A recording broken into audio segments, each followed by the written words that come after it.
हमने एक शाहरुख खान का इंटरव्यू देखा था एंड उसमें शाहरुख खान सेड कि आप लोगों को बोलते हो कि money can't buy you happiness, and he also mention saying that have a taste of money and then you talk about this philosophy, you know. So what is your take on it? Do you think money can't buy happiness? So with prosperity you can have more money. However, with money you cannot think of being prosper. जरूरी नहीं है, ठीक है। जैसे कि बहुत सारी चीज़ें हैं, पैसा होने के बावजूद भी नहीं मिल पाती, अच्छी सेहत नहीं मिल पाती, अच्छे रिलेशंस नहीं मिल पाते हैं, तो इसको हम प्रॉस्पेरिटी कैसे कहेंगे? Prosperity is like a multifold, जो हर एक एरिया में आपको हेल्प करता है टू ग्रो। पर ये वेल्दी लोग जो होते हैं, इनके एक खासियत ये होती है कि उनमें एनर्जी बहुत होती है कि उतार चढ़ाव झेलने की। मतलब इनमें कॉमन सी बात क्या होती है? They have energy. तो ये एनर्जी है, otherwise no intellect, no talent will contribute into the wealth. What contributes is the energy to sustain in this up downs. ये एनर्जी को कौन फिर लीक करता है? एनर्जी तो सब में सेम होनी चाहिए, पर हमारे भीतर जो इमोशंस होते हैं वो हमारे एनर्जी को लीक कर देते हैं। नमस्ते everyone, my name is Bijal Chawla और आज हम विभूश्री के साथ हैं and we will be discussing a very interesting topic which is very close to all of us. That's finance, prosperity and abundance. And let's go forward and meet Vibhushri. Namaste Vibhushri. नमस्ते जी। Yes. Let's discuss the very important topic, that's money. Sure. Yeah. And money is very, very close to us and we attach a lot of value to it. So when we talk about abundance and versus scarcity, what mindset should we have, and when we change this mindset, how does it help us? Well, scarcity, the mindset convinces us that everything is in scarcity. Everywhere there is a lack of money, lack of good health, lack of relationship, lack of everything. And at the same time, the abundance mindset says enough of everything. There is enough. हर किसी के लिए बहुत सारा, जिसको हम प्रचुर भी कहते हैं। So विभूश्री, ये क्वेश्चन अबाउट अबंडेंस था कि एंड अबंडेंस हम आजकल बहुत सुन रहे हैं, बहुत बातें होती है अबंडेंस के बारे में। सो एक अबंडेंस का माइंडसेट वर्सेस स्कैर्सिटी का mindset, will it change how we grow financially? जी बिल्कुल। बात ऐसी है कि ये जो दो माइंडसेट होता है, ये माइंडसेट में एक तो स्कार्सिटी माइंडसेट हमें ये कन्विंस करता है कि हर एक चीज़ की कमी है, प्यार की कमी, पैसों की कमी, अच्छे सेहत की कमी,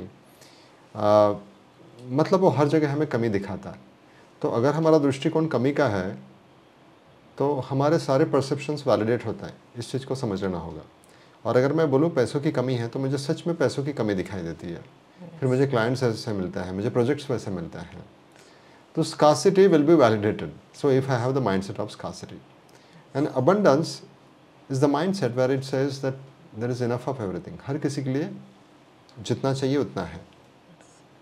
this is the mindset. When you operate from this, तो आपके लिए वो सारी चीज़ें अवेलेबल होना शुरू हो जाती है। तो अगर देखने जाएंगे तो ये माइंडसेट हमारे हाथ में नहीं होता, it comes from the environment. However, when we become conscious, it can be changed. Okay. Interesting, Vibhushri. So, is it prosperity related to money? And can हम हर चीज़ को मनी के साथ, today I'm prosperous because I have the money, हम बहुत ही attach करते हैं importance और value to money. So, does prosperity mean having a lot of money? Well इससे कोई लेना देना नहीं है, मनी का और प्रॉस्पेरिटी का कोई लेना देना नहीं है। Prosperity is basically state of being, you feel enough of everything, और वहाँ से जो ऑपरेट करते हो आप बेहतरीन जीवन शुरू कर देता है। अगर मैं आपको पूछूं आपके पास में पैसा है और सारा पैसा लगा के आपको ओरिजिनल चीज़ नहीं मिल रही है, आप मतलब फ्रूट्स भी खाते हो, अगर if it is not genuine fruit तो it is not a prosperity. आप पैसा बहुत दे रहे हो लेकिन आपको सर्विस अच्छी नहीं मिल रही है, how it can be a prosperity? In prosperity you get everything, flourish, is it? yeah, so it's a kind of a flourishing, Yeah. and that's the state of being, the prosperity. So ये mindset की जो हम बात कर रहे थे, scarcity, abundance, it's a mindset जो हमारे भीतर आ ही जाता है और उसके चलते बाहर की सिचुएशन आती है। So और प्रॉस्पेरिटी का भले पैसा बहुत हो सकता है, I have met as many people जो लोग पैसा होने के बावजूद भी they feel lack. So money का और प्रॉस्पेरिटी का कोई लेना देना नहीं है। प्रॉस्पर जहाँ पे you feel like you are flourishing from within, and money is the external phenomenon. So with prosperity you can have more money, however with money you cannot think of being prosper, जरूरी नहीं है। ठीक है, जैसे कि बहुत सारी चीज़ें हैं पैसा होने के बावजूद भी नहीं मिल पाती, अच्छी सेहत नहीं मिल पाती, अच्छे रिलेशंस नहीं मिल पाते हैं, तो इसको हम प्रॉस्पेरिटी कैसे कहेंगे? Prosperity is like a multifold, जो हर एक एरिया में आपको हेल्प करता है to grow, right? So it's the state of being, prosperity is the state of being. जी, that's a lot of clarity actually, that will help others also. जी, Thank you Vibhushri. And also I wanted to ask you was that क्या हमारा DNA defines abundance and prosperity? बिल्कुल। DNA की जब आप बात करती हैं तो वहाँ पे दो चीज़ें आती हैं, मिथाइलेशन एंड डीमिथाइलेशन। मतलब बचपन में हमारा डीएनए जो है नई इन्फॉर्मेशन लेता है और वैसा उसका बिहेवियर बन जाता है। जैसे जैसे आपकी एज बनती है वैसे वैसे आपका डीएनए बंद हो जाता है, नया बिहेवियर को सेट जो करा हुआ होता है बचपन में उसी को फिक्स कर देता है, फिर वो चेंज नहीं कर पाता। बहुत सारे लोगों के डीएनए बचपन में ही इस तरीके से मोल्ड हो जाता है कि दे स्ट्रगल अ लॉट। उनको ये बताया जाता है no pain no gain, they struggle a lot, they believe in hard work because somebody puts in their mind कि हार्ड वर्क के सिवा पैसा नहीं आएगा या अबंडेंस नहीं आएगा। या वो लोग ये भी बोलते हैं कि जितने भी पैसे कमाने वाले लोग होते हैं वो सारे गलत होते हैं या चोर होते हैं। तो ये जब उनके डीएनए में अगर डाल दिया गया तो उनका वैल्यूज और डीएनए कॉन्फ्लिक्ट कर सकता है, and that's where the challenges is.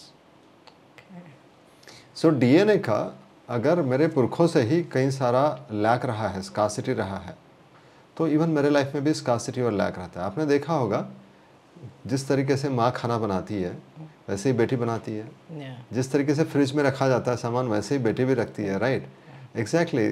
Similarly, the way we earn money, the way we save money, and the way we conduct our life is largely the copy to our ancestors.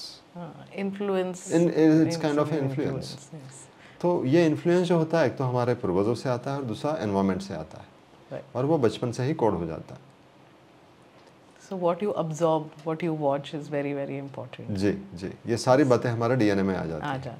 तो it can be prosperity और it can be scarcity, दोनों चीज़ें हमारे DNA में आ जाती है। जी, most of the time हम scarcity ही absorb कर लेते हैं।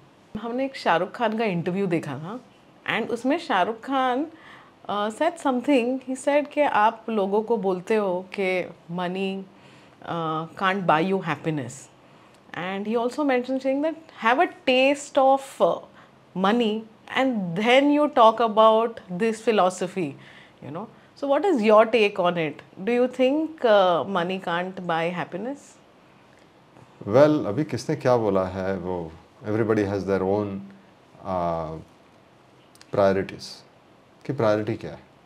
पर इतना ज़रूर बोलूँगा कि उन्होंने जैसे बोला कि पहले पैसे कमाइए फिर बाद में फ़िलासफ़र बन जाइए, उसके पहले का फ़िलासफ़र बनने का मतलब नहीं है। एक तरीके से सही भी है, और मैं ये बता दूं आपको, पैसे ना होने के पहले फ़िलासफ़र बनना, पैसे होने के बाद में फ़िलासफ़र बनना, ये दोनों अवस्थाएं कैन बी डेंजरस। ठीक है, और किसी भी अवस्था में फ़िलासफ़र बनना कैन बी डेंजरस, क्योंकि सारी फ़िलासफ़ी आपको बहुत ज़्यादा खींचती है। मैं आपको अर्थवर्म की स्टोरी बता रहा था। अर्थवर्म का क्या होता है कि केचुआ दोनों जगह पे खींचता है खुद को ही।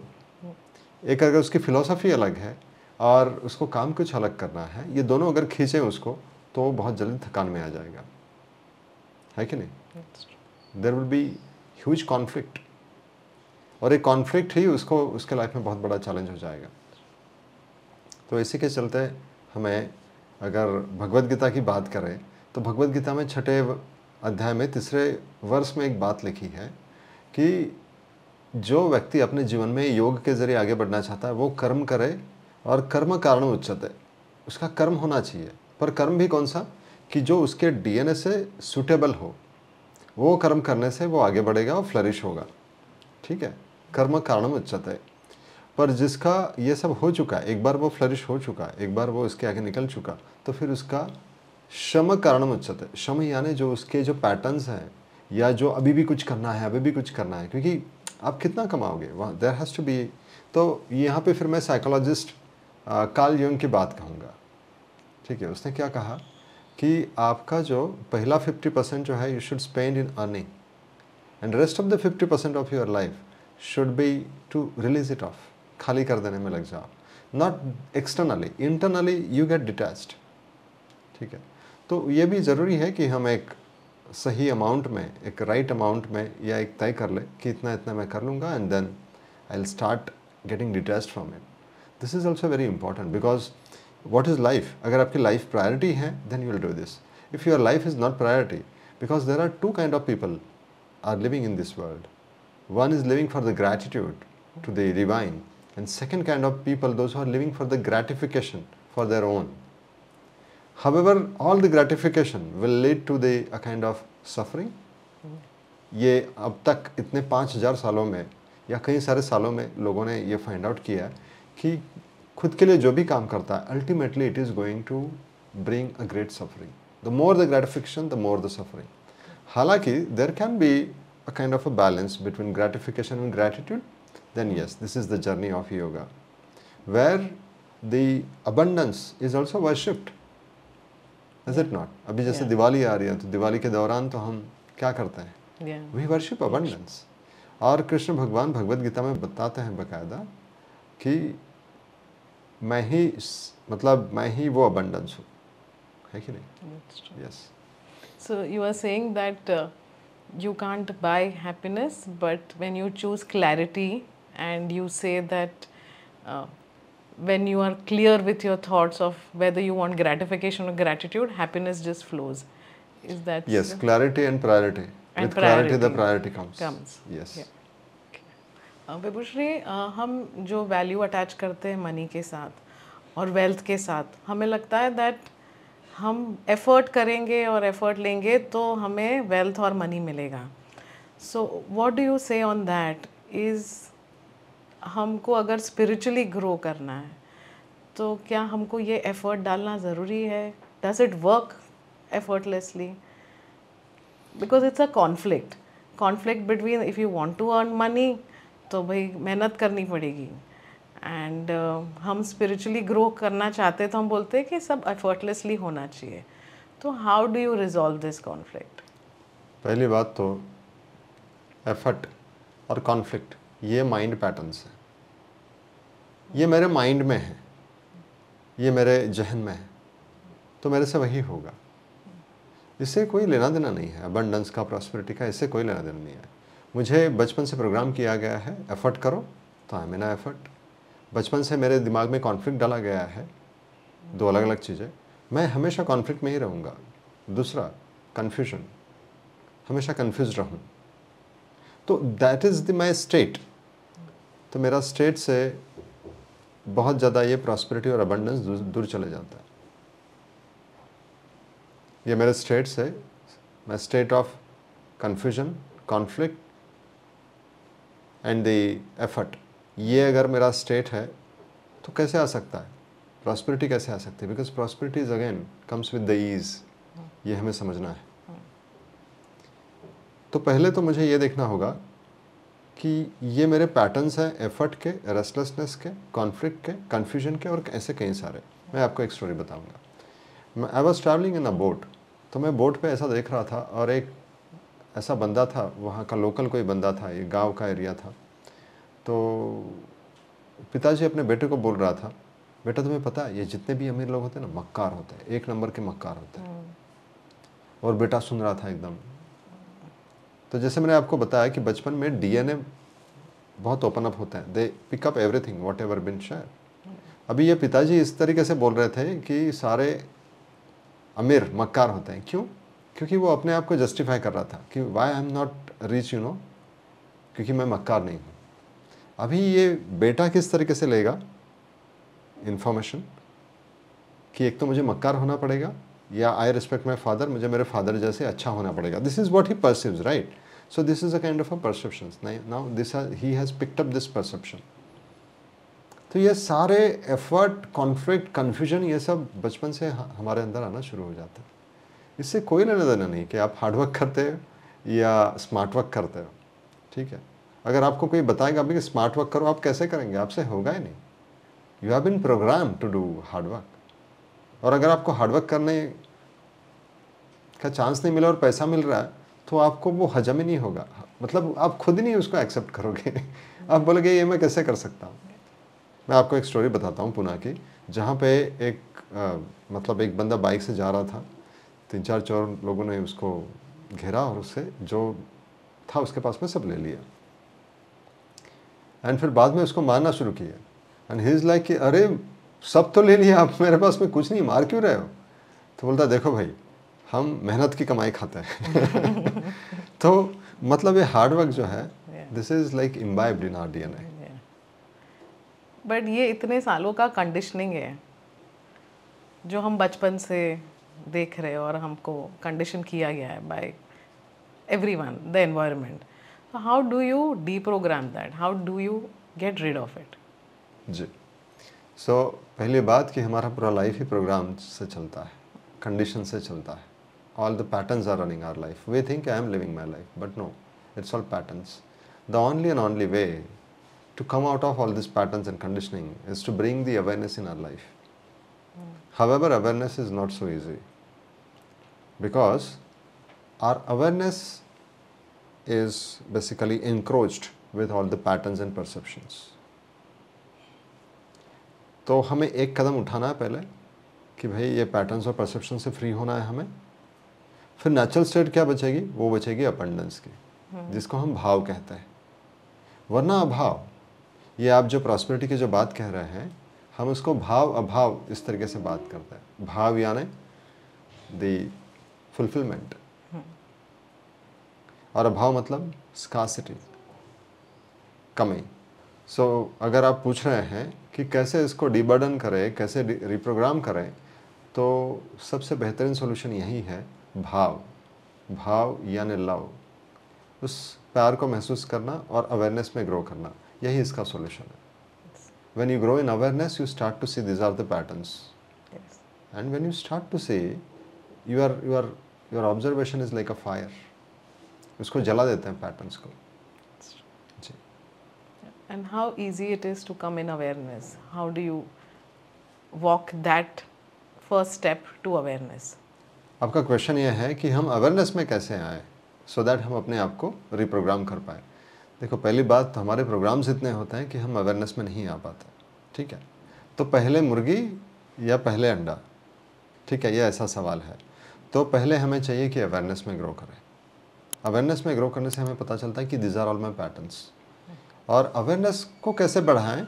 तो अवेयरनेस को बढ़ाने के लिए हमें ऐसे लोगों के साथ में रहना होगा कि जो ऑलरेडी अवेयरनेस में हैं. उनका प्रेजेंस हमारे लाइफ में हमारे अवेयरनेस को ग्रो कर देता है. Yes. क्योंकि उनके डीएनए के वाइब्रेशंस हमारे डीएनए वाइब्रेशंस पे काम करता है. And that's how the awareness gross.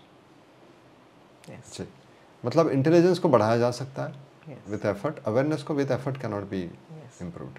Will how to stay with the people in association, those who have already worked on their awareness enhancement. Yes. Because a lot of people would not know how to go ahead with this, you know. जी. They want to come in awareness, but yet they don't know how to move around with and whom to approach and how to go about with it. So, Vibhushri, do you think that we can follow our passion without compromising on the wealth aspect or the financial aspect? So if I am very passionate about something, you think that is it possible for me to earn money, get the abundance through that passion, or do I have to compromise or sacrifice my passion? आप जब बात कर रही हो passion की, तो हमें देखना पड़ेगा कि क्या ये सच में आपका पैशन है.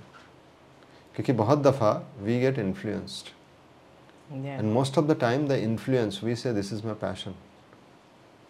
और मैंने अभी तक कई सालों में मैंने एक चीज़ देखा है, जो लोग बोलते हैं ये मेरा पैशन है, वो कुछ सालों के बाद में उनको पता चलता है ये मेरा पैशन था ही नहीं, है ना।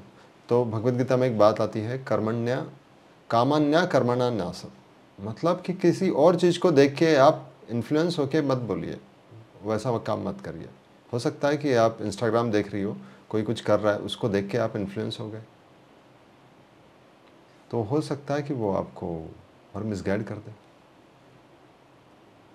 मैंने थोड़ी देर पहले आपको कर्म की बात कही, कर्म मतलब मेरे लिए जो कर्म बना हो, मेरा स्वधर्म क्या है। पैशन जो है वो मेरा माइंड इन्फ्लुएंस हो सकता है, passion is very different. Passion is something influenced, क्योंकि I have not find out, I have not yet found what is my purpose, so I try to see where is my passion. But that passion can be misguiding. Please try to understand. That can be your deep interest in particular area which you got influenced looking at someone. This is a comparison. All right. So purpose is something which is very there in your DNA. So how to reach there? By working on your existing karma. This is called अवसर प्राप्त, जो अभी आपको मिला है उसके ऊपर काम करना, ये समझना बहुत ज़रूरी है। उसको टाल के आप एकदम से ग्रो नहीं कर सकते, चलो मैं पर्पस पे ही काम करूँगा, ऐसा नहीं होता। जो आपका अभी का काम है उसी के ऊपर आप काम कर सकते हैं, वही आपकी अपॉर्चुनिटी है। धीरे धीरे धीरे आपको पता चलता है, क्योंकि आप उसमें पूरा दे रहे हो अपना, और उसी से आपका आंसर मिलना शुरू हो जाता है। Because a lot of us are lost. Yes. You know, and there is a conflict between passion and work, and we are always driven by passion. Correct. Yeah. So, Vibhushri, what are the common myths about money? A lot of people are, you know, they're held back by money and the attachment for money. So, what are the myths that are related to money? Ji, myths तो मतलब जैसे कि पेड़ पे पैसे पेड़ पे नहीं लगते, ठीक है, ये ऐसा जब बोला जाता तो इसका मतलब क्या लेते हैं हम लोग, मतलब ये एग्जैक्टली वैसे के वैसे मतलब नहीं लेते, लेकिन इसके पीछे का नोशन कि money is not so easy, ठीक है। तो money is not so easy, this is a notion, this is what we pick up, okay. And more than the notion, when we say notion, it's the energy of that idea कि money is not easy, तो उसके vibrations हमारे अंदर चले जाते हैं। पैसे कमाना आसान नहीं है, पैसा बहुत मुश्किल है, पैसे के लिए बहुत हार्ड वर्क करना होता है।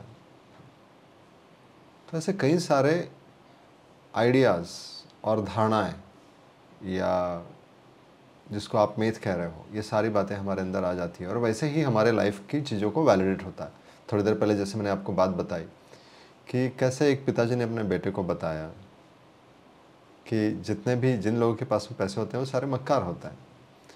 तो अगर ऐसे मेरी धारणा बन गई, और अगर सच में मेरे पास में पैसा आ रहा होगा, तो फिर मेरे वैल्यूज़ कॉन्फ्लिक्ट करेंगे कि क्या मैं मक्कार बनते जा रहा हूँ, ठीक है, या तो फिर मैं पैसा छोड़ दूंगा। तो इस तरीके से ये मिथ्स मेरे ऊपर ऑपरेट करता है। So saving money is also one of the biggest myth. Or yes, saving money is also a kind of a thought process, because we do not have any control as such, if we see. पर इसका मतलब हमें एक चीज़ को समझना होगा कि it is not about extravagant, it is about utilising the money. उसको होल्ड भी नहीं कर सकते, उसको बहुत ज़्यादा होल्ड नहीं कर सकते, पर जहाँ पे ज़रूरी है वहाँ पे डेफिनेटली उसको अच्छे कार्य के लिए यूज़ करना होगा। Are we utilising it for the gratification और the gratitude, that is the question. जी, संत तुकाराम महाराज कहते हैं कि 3 चीज़ें बड़े ही सही तरीके से यूज़ करनी है, इस तरीके से यूज़ करो कि लोगों के जीवन में उद्धार आए। वो 3 चीज़ें क्या है? वाणी, मतलब हमारा बोलना, दूसरा पानी, यानी पानी की जो ज़रूरत है आज दुनिया में, और तीसरा वो है नाणी। नाणी मतलब कॉइन्स को नाणी कहते हैं। So how do you use it, it's very important. Yes Vibhushri, are there any laws for abundance? Can we apply those laws to attract prosperity? Yeah, there are many people are talking about it. There are many trends and mainly the secret and the law of attraction. Yes, there can be many laws. However, I'm not very keen on talking on these subjects. If you see, I have personally used all these secrets and laws in my childhood only to realize they can misguide you. They can misguide you from your path. They all work, and at the same time you have your purpose too, and with that purpose you are provided with all the resources. If you are working on your purpose, you are provided with all the resources, required resources. And if you are not on a purpose, you might get into all this kind of ideas of thinking about attraction and all. I believe in the manifestation. Now there is a huge difference. However, people relate manifestation and law of attraction is same, but the manifestation comes from the very Upanishad. It is about Abhasvad, the illusion, and the Arambhavad. It's a theory. They don't say law, they say it's a theory. Right? So there is a theory, and that theory is you work on your purpose and all the resources will be provided. Okay. Yes. So you're also trying to say that when we are talking of law of abundance, is it that we are creating more desires through those laws? When you say laws, what happens is our mind gets into the number of desires. कई सारी इच्छाएं बन जाती है, और ये सारी इच्छाएं हमें दिक्कत में डालती है. जितनी ज़्यादा इच्छाएं, क्योंकि एक रूल ऐसा है, जितनी ज़्यादा आपकी इच्छाएं है ना, और जितना ज़्यादा आपने क्रिएट किया, वो सारा आपको कंज्यूम भी करना है. अगर आपने कंज्यूम नहीं किया तो वो सड़ जाएगा. ठीक है, और सड़ी हुई बात को हम कर्म कहते हैं, बुरे कर्म कहते हैं. ठीक है, मतलब मैंने एक पेड़ से बहुत ज़्यादा आम तोड़े, तो फिर मुझे खाने भी है, तो मुझे कितने आम तोड़ने होंगे? जितने मैं खा सकूं या जितने मैं लोगों में बांट सकूं. और अगर मैंने बहुत तोड़े और सारे सड़ गए तो मुझे लेके घूमने हैं बाकायदा. So that can be dangerous, and possibly मैं ऐसे आम तोड़ूं कि शायद जो मेरे लिए नहीं हो. तो इसीलिए ये जो मैनिफेस्टेशन का जो थ्योरी है वो ये कहता है कि आप वो मैनिफेस्ट करेंगे कि जो आपके लिए ज़रूरी है. वरना भगवद गीता का और एक सूत्र है, इच्छा द्वेष समुत्थेन द्वंद्व मोहेन भारत. भारत मतलब जो ऑलरेडी भाव में रत है, उसको वो भारत है, पर वो मोहित हो गया. कहाँ से? इस द्वंद्व से. उसके जीवन में द्वंद्व आएगा ही आएगा, कन्फ्यूजन आएगा, ये करूँ या वो करूँ. अगर पैसा आ भी गया तो वो सोचेगा मैं अब इस पैसे का क्या करूँ, पैसे को कैसे बचाऊँ. मतलब कई सारी उसके पीछे यातनाएं पीड़ाएं लग जाएगी, कई सारा सोच लग जाएगा. पैसा अगर आपका पर्पस सही है तो पर्पस के लिए जो पैसा चाहिए वो आएगा ज़रूर. If you are working for the gratitude, उस ग्रैटिट्यूड को यूटिलाइजेशन के लिए जितना रिसोर्सेज चाहिए वो आएंगे ज़रूर. पर ग्रेटिफिकेशन के लिए कितना भी रिसोर्स आए वो तो कम ही पड़ेगा, है ना. Very nice thought, and it's very deep thought. Vibhushri, do wealthy people think differently than others? Do they have any patterns or traits or a certain habit which makes them wealthy? बिल्कुल, एक चीज़ को समझना होगा, हर एक के जीवन में उतार चढ़ाव आता है. ठीक है, पर ये वेल्दी लोग जो होते हैं, इनके एक खासियत ये होती है कि उनमें एनर्जी बहुत होती है कि उतार चढ़ाव झेलने की. उतार आया चढ़ाव आया, उतार आया चढ़ाव आया, और इससे थकते नहीं है जल्दी. मतलब इनमें कॉमन सी बात क्या होती है? They have energy. तो ये एनर्जी है, otherwise no intellect, no talent will contribute into the wealth. What contributes is the energy to sustain in this up downs. Are you getting it? Yeah. तो energy मतलब क्या है? ये energy को कौन फिर लीक करता है? एनर्जी तो सब में सेम होनी चाहिए, पर हमारे भीतर जो इमोशंस होते हैं वो हमारे एनर्जी को लीक कर देते हैं. और अगर लीक हो गई तो हमारी एनर्जी ड्रेन हो जाती है, और पहले ही उतार चढ़ाव में हम टाइटा फिश हो जाएंगे. तो वेल्दी कैसे बनेंगे?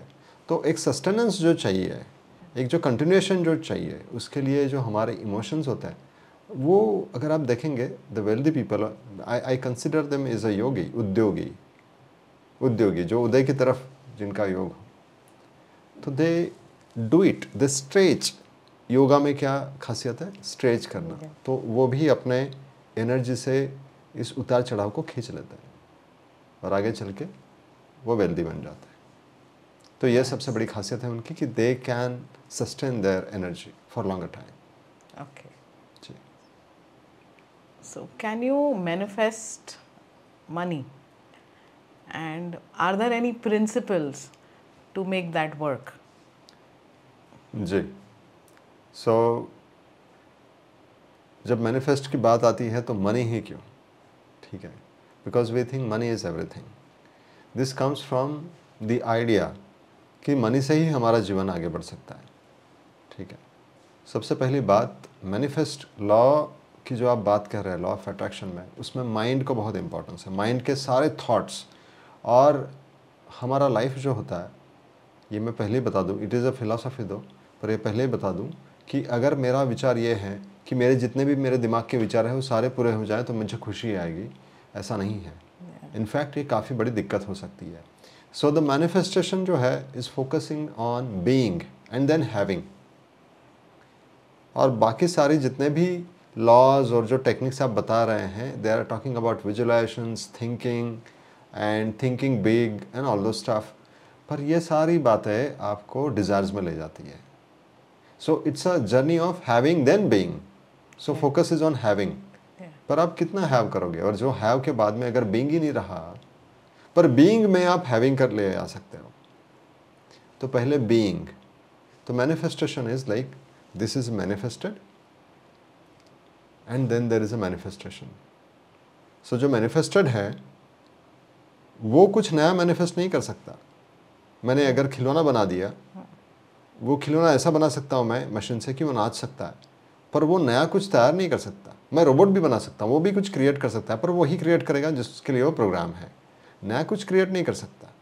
तो मेरे मैनिफेस्टेशन मतलब there is something, the being has manifested this body, but this body and this mind cannot manifest something new.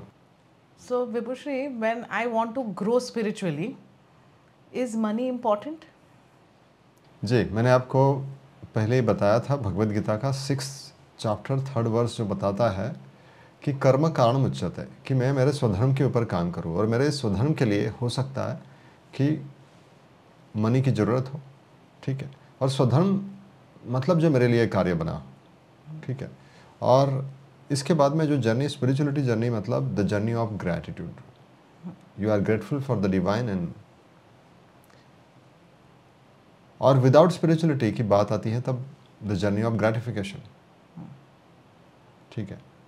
तो ग्रैटिट्यूड के लिए आप स्वधर्म पे काम कर रहे हैं और संसार में रह के, तो संत ज्ञानेश्वर महाराज क्या कहते हैं, असोनी संसारी जिभे वेगु करी. संसार में रहते बाकायदा ये सब करना है. और अगर आपका धर्म ऐसा हो कि जहाँ पे पैसा आ ही रहा है, तो उसको आप ग्रैटिट्यूड के लिए यूज़ कर ही सकते हो, ठीक है. और हो सकता है कि आप स्पिरिचुअल ग्रोथ हो और अच्छे से पैसा यूटिलाइज करोगे, ठीक है. तो इसमें कोई दिक्कत नहीं है. तो पैसे का और स्पिरिचुअलिटी का बहुत ज़्यादा कंसर्न नहीं है. The too much of attachment towards the money is the challenge. Too much attachments to anything is the challenge. But today people have too much of attachment towards the money, and that's where we start to see the disturbance in the area of relationship, career, health, and all the places, and possibly because of which people must be avoiding it. However, I don't see any reason to avoid the money as such. And in fact, we can have good amount of money. If you have skills, you can utilize that for the gratitude. If you have talents, you can utilize that for the gratitude purpose. Yes, why not?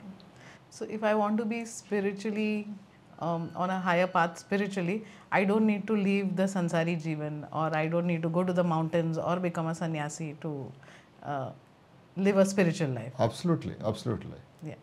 In fact, the people, those who have left, possibly it can be escapism. Okay. For many, they have left with the clarity. Yeah. But most of the time, what we see is they think that by living this will happen. So they leave the world. But just by living this world doesn't happen. The real detachment happens within. Okay. You are detached internally, and yet the money is coming in your life. That is possible. So, स्वधर्म का मतलब क्या है विभूश्री? स्वधर्म यानी कि मैं, मेरा डीएनए जो, ये जो मुझे शरीर मिला है, ये शरीर के साथ में पर्पस मिला है, और ये शरीर के साथ में जो डीएनए मिले हैं वो मुझे कुछ एरियाज में एनर्जी देते हैं, कुछ एरिया में मेरी एनर्जी ड्रेन कर देते हैं. तो स्वधर्म का मतलब मेरा पर्पस, मैं किस चीज़ के लिए बना हूँ, ठीक है, ये फाइंड आउट करना और उसके आधार पे काम करना और वो कर्म करना तो जब मैं स्वधर्म का काम करता हूँ ना, मेरे वाइब्रेशंस बढ़ते हैं।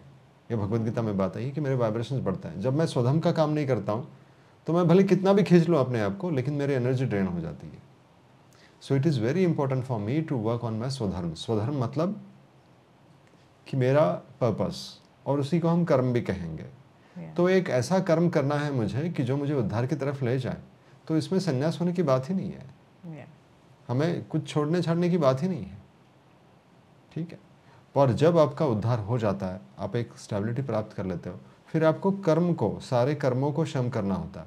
कौन से? कि जो मैंने उठा लिए हैं। समटाइम्स वी गेट इन्फ्लुएंस्ड, कई सारी चीज़ों को इन्फ्लुएंस जो है उसको मुझे शम करना होता है। शम मतलब रिलीज। समझो मैं अपने एरिया में काफ़ी ग्रो कर गया, now it is required for me to get into the focused way. और फोकस तभी रहेगा कि जब मेरे सारे इन्फ्लुएंस को मैं रिलीज़ कर दूँ।